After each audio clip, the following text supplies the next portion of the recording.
Now, let's talk about what can provoke a paranoia, but as a matter of fact, it is even a visible and real thing. And basically, like they say, if you know it, it's a half of the battle, half of the victory, especially when we talk about leaks of your personal data and leaks from your personal smartphones.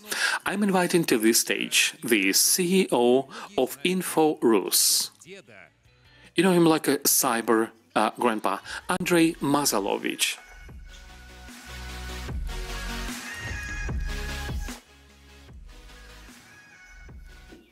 Ну что ж, итак, здравствуйте. Well, now, hello everyone. My name is Andrey Masalovich, or they call me like cyber grandpa. If you checked me online, I've been around here yesterday about the same time.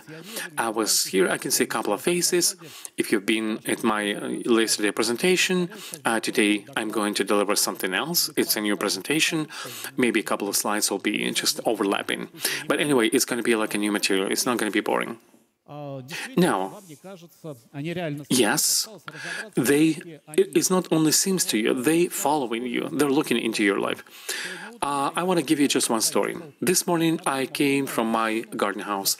I came to my home, I parked my car, got in my house to get ready for the festival, and my car was staying in my backyard. And I got some kind of phone calls on my cell phone. I got to take every call because some journalists call me from the phones, from the numbers I did not know. I got to take. And, okay, the numbers I did not know. The first call, the second call, third time I picked up my phone.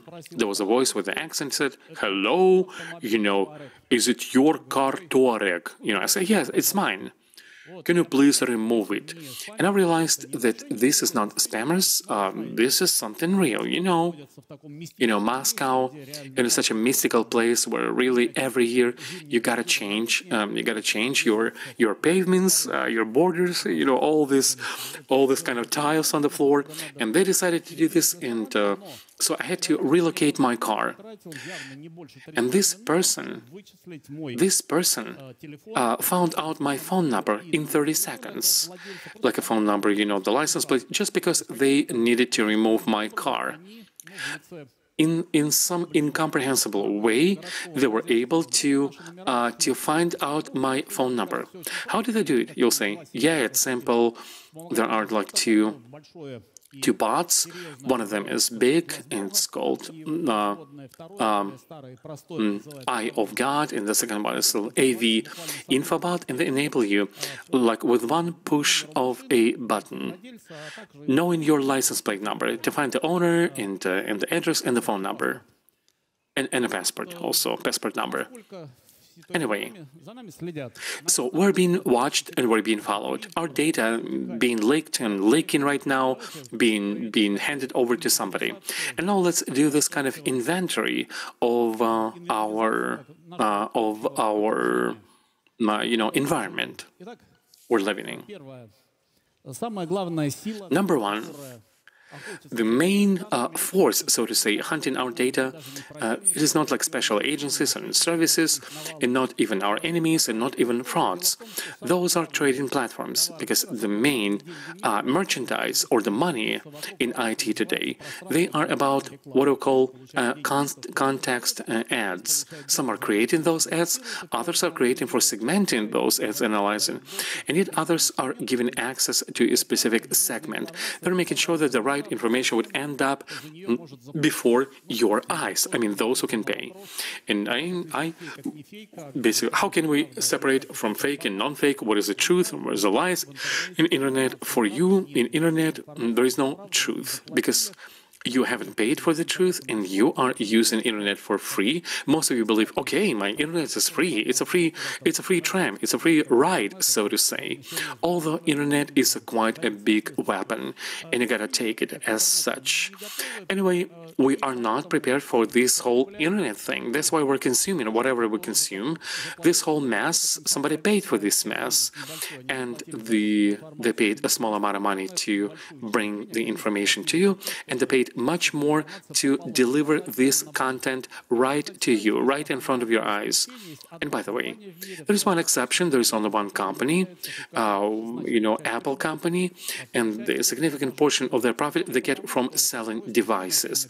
Only because those devices like kind of exposed and they're over advertised. All other giants, not only Google but also Samsung, who are also trading their handsets, they get the lion's share of their bulk from the context ads.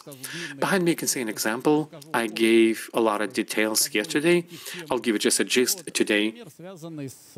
It's an example, quite well known from a long time, 2011, with one big retail chain from the USA. So this dad of a teenage girl came there and said, "What are you doing? We got this context aid for pregnant. My daughter is like his junior in school, senior. Like, what are you hinting at?" And they said, "No, sorry about that.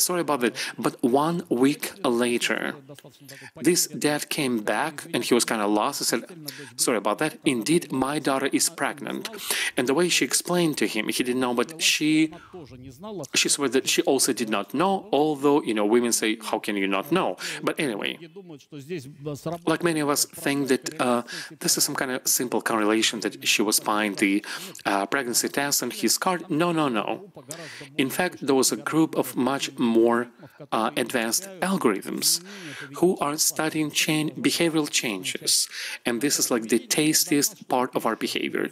When something clicks, that means in this very moment, we have a difference in our attitude, and something can be crammed on us. And now we're willing to open up this information about the new vouchers, new houses, new cars, and you name it. And yesterday I gave a story related to this example.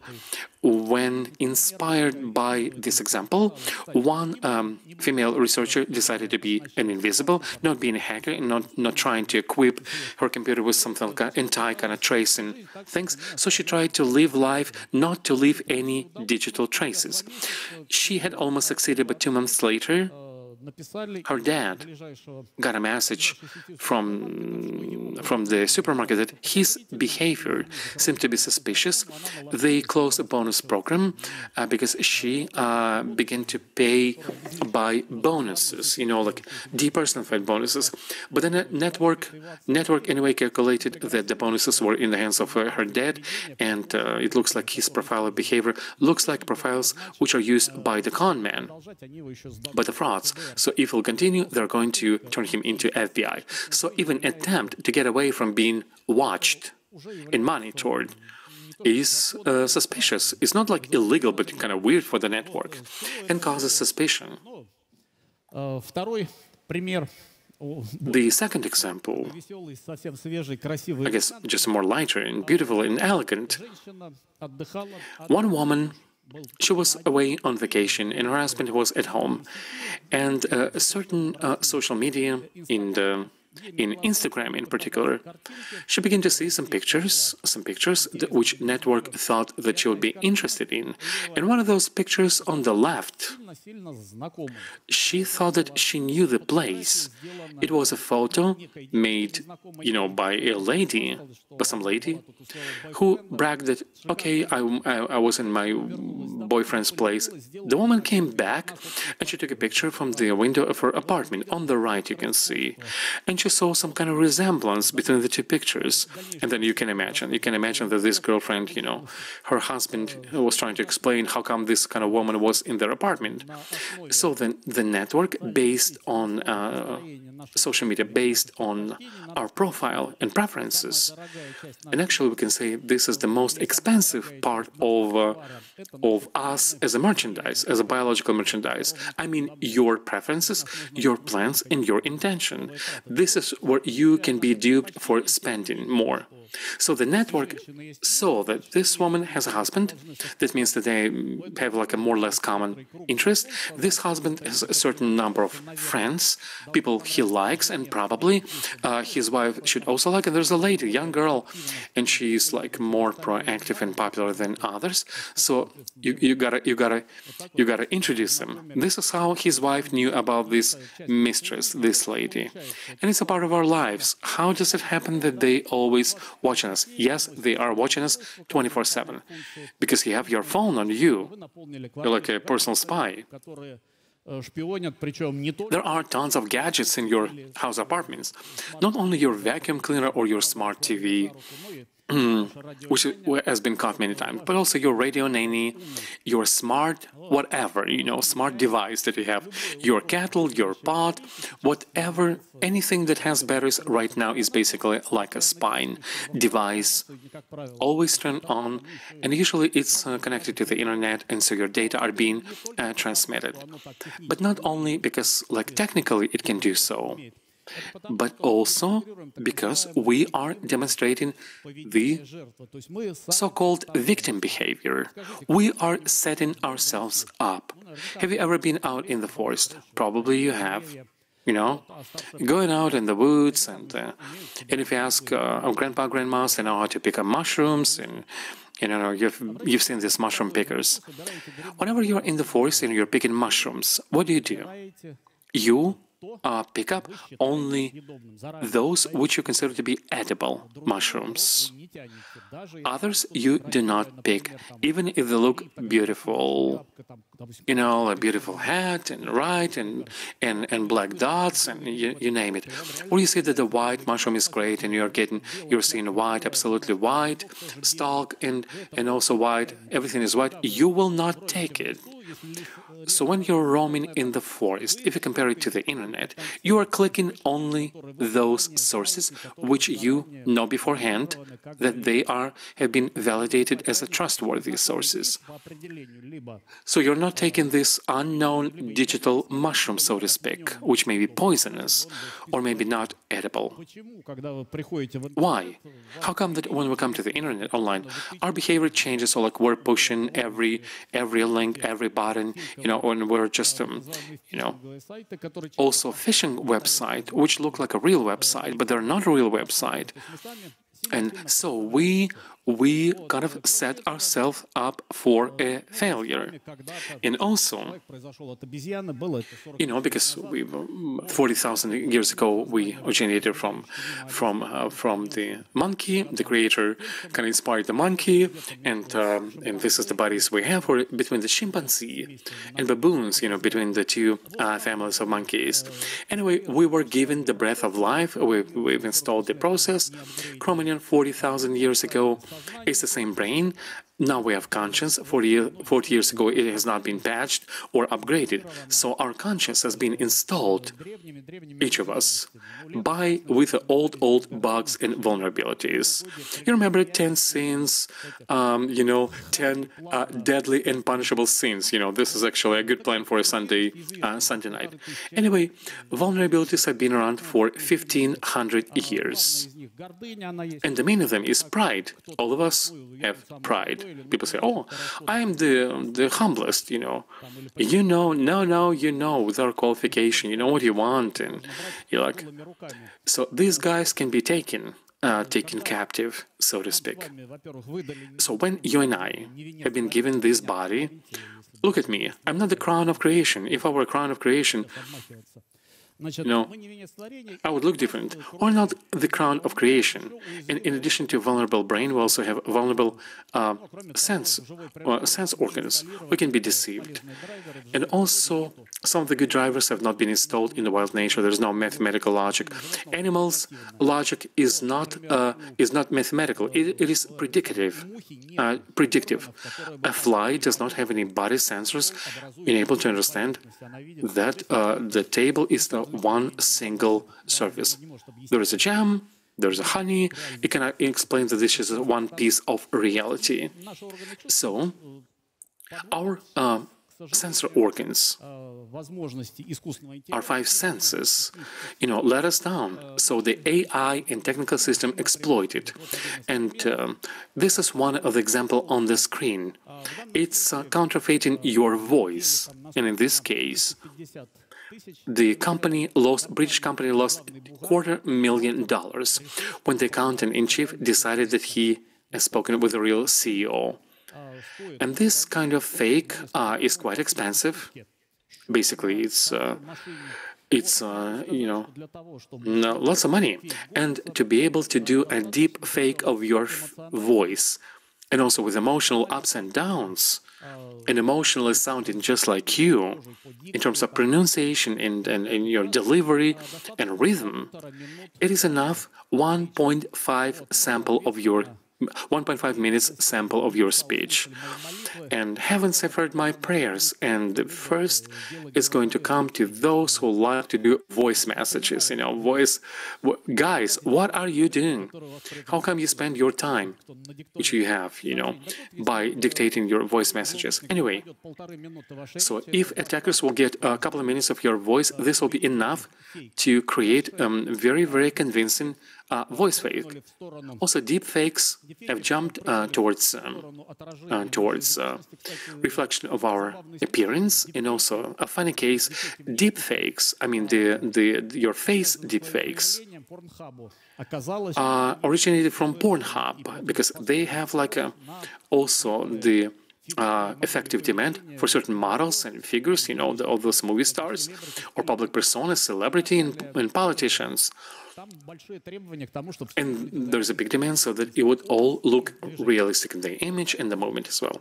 That's why, because of the porn industry, deepfakes have made a big spurt forward, and people are paying, and they were following quality. And then they spilled over into the world, and now probably all of us have seen this kind of fake politicians and fake public persona addresses.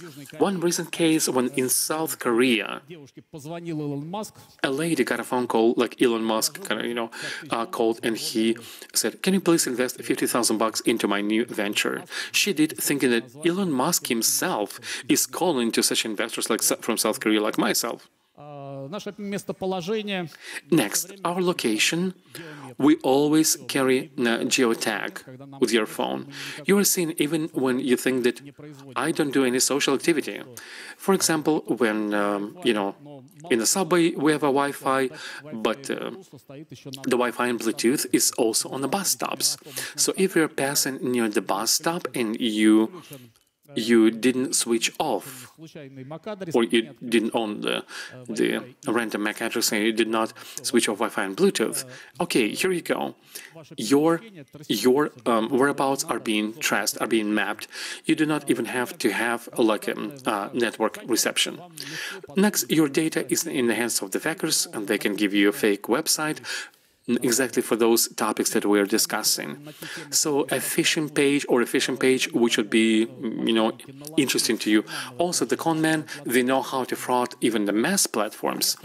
Here on the screen, you can see one of the recent examples. At one of the app store, at one of the marketing stores, there was an app imitating Sberbank of Russia. And now, unfortunately, in the last couple of years, the world is much stricter. The data held not only by the crooks and special services, but also in the enemy. And the enemy is tracing your smartphones and checking the whereabouts of the military activities and the critical infrastructure, making lists of different serious companies and events, and also inflicting damage.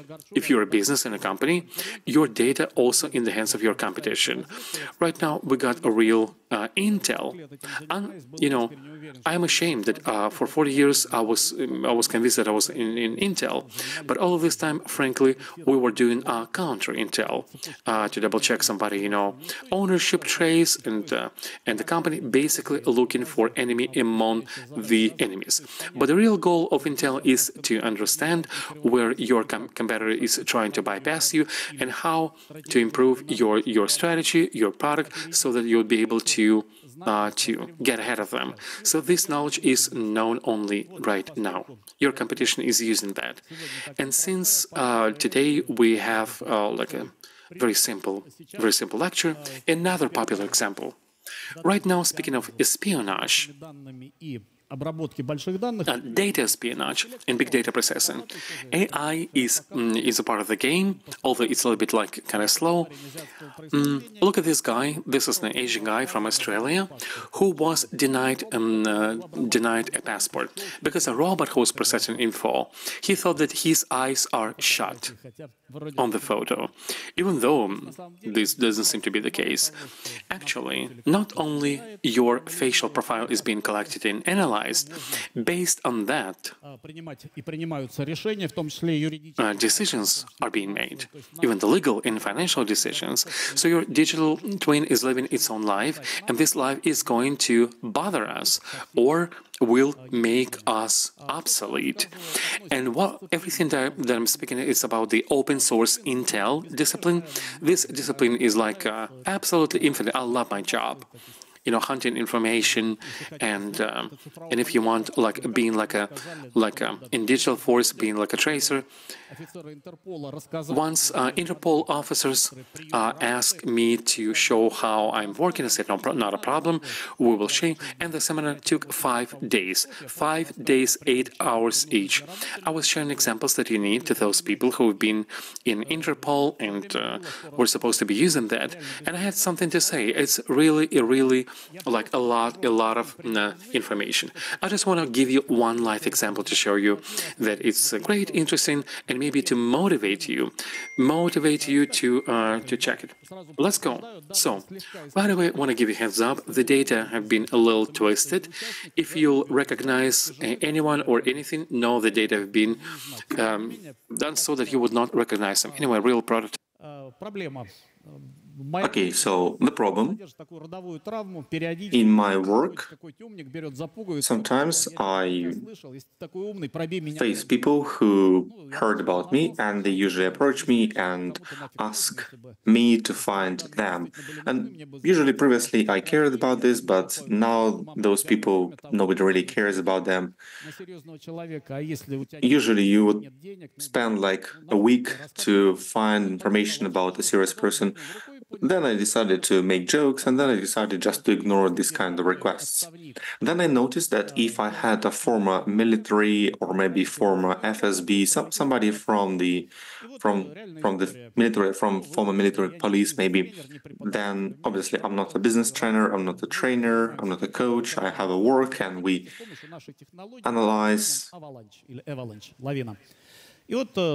avalanche the situation on the internet using Avalanche. It's our system. We deploy our system on a large metallurgy factory. We went there, we made sure that everything was installed. I was in the hotel doing my stuff, and then I realized that the head of the security of the metallurgy factory was actually before FSB employee, FSB officer, and in 2 days we had to pass the security settings checks, and this question will be asked: test me if you are so smart. So first of all, they have this kind of professional deformation, let's call it. They are trained not to leave any traces. Second point, their data were cleaned from real databases. They should not be in addresses, databases, no phone book addresses. And basically, I do not know anything about this person. And I tried to do this beforehand. I had 2 days. It was good beer, it was good Wi-Fi. I had about 48 hours, and I was trying to look for this person. So what do I know? I know his name, I know his surname, the name of his father, I knew how he looked, I had his photo, I was able to identify his gender. At least in Russia, it's still not that hard to know what was the gender, if it was male or female. I was able to know if he was married, if he had children, maybe they studied in this city, maybe not. I heard that he lived there for the whole time, but his whole life, and before working at the factory, he served in FSB, he was a high-ranking FSB official. And I think that was enough just to start my initial open source intelligence. So what you usually do, you consider a person some kind of forget-me-not flower, and you have multiple leaves. Here is the person in the center, and different leaves are, here is my car, here's my wife, here's my social activity, and so on. And obviously, you can have your profile somewhere in Tinder, you can have your photographs in FSB University, and there are many, many forget-me-nots around this single flower. And thus you have connections. The main problem was to even find the first forget-me-not, because the person tries to conceal everything around him. But he lives in a city. Each action leaves a digital trace. Those traces collect big data. By the way, in the US, they use data lakes, even though it's not dramatic. Basically, it's data pool. It's not a lake, because when you take a look at this lake, it doesn't look very good. So when we take a look at this big pool of the size of a city and try to see what gets in there. So what I will show you, all the slides besides the last one, are the real screenshots of that particular story. Now let us start. I have 2 days. I have open city that leaves digital traces, and somewhere in that city I have my person of interest. Let us start.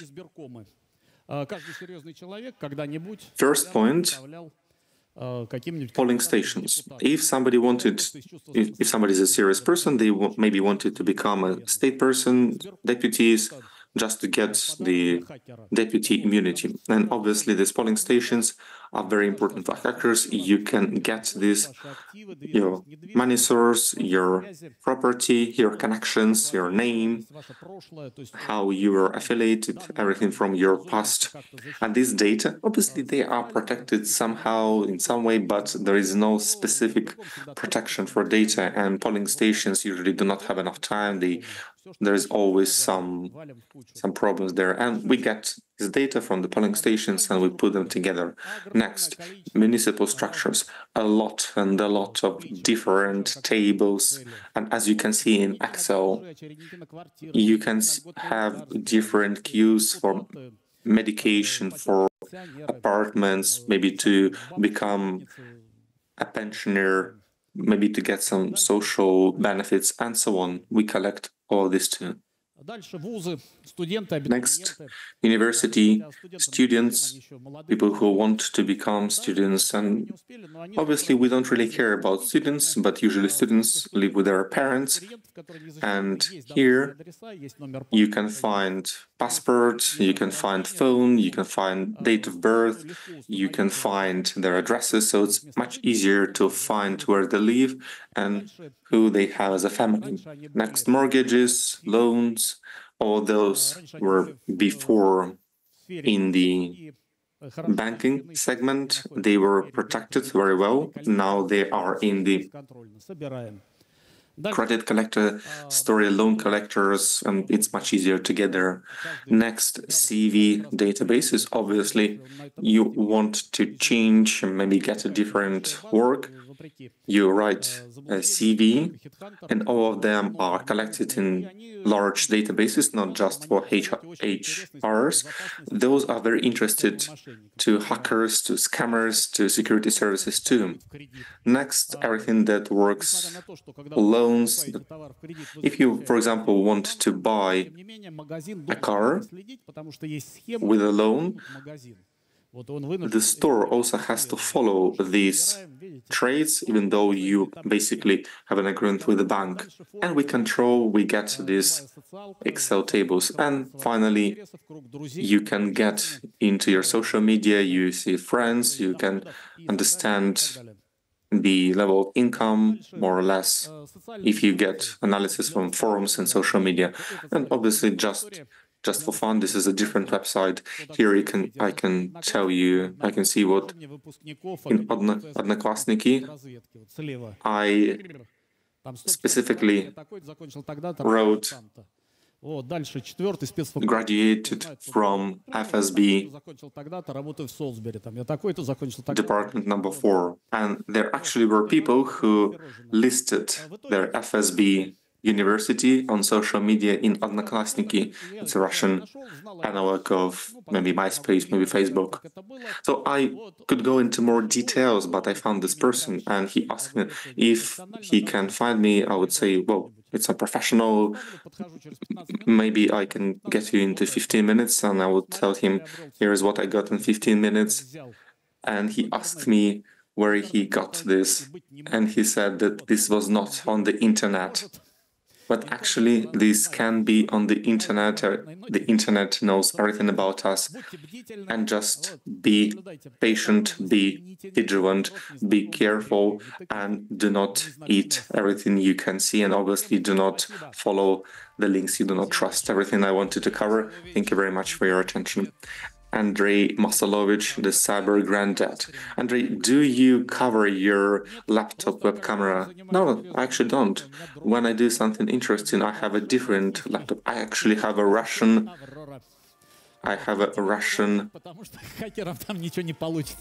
different device. I have a that actually uses Russian operating system called Aurora. But if you are a person of interest, can you actually live without any problems? Well, you might be food for potential scammers. Even if they cannot get something from you, you might become a burden for your family, you might become a burden for your banks, somebody might get you. Well, you made us a little bit more paranoid. We will live in this new cyber universe, as our expert told us to do. Thank you very much. And now we will continue with the vulnerabilities, since you like this topic so much. Our next thing I wanted to cover. Thank you very much for your attention. Andrey Masalovich, the cyber granddad. Andrey, do you cover your laptop web camera? No, I actually don't. When I do something interesting, I have a different laptop. I actually have a Russian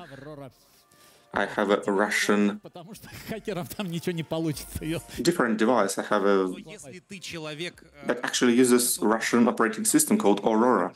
But if you are a person of interest, can you actually live without any problems? Well, you might be food for potential scammers. Even if they cannot get something from you, you might become a burden for your family, you might become a burden for your banks, somebody might get you.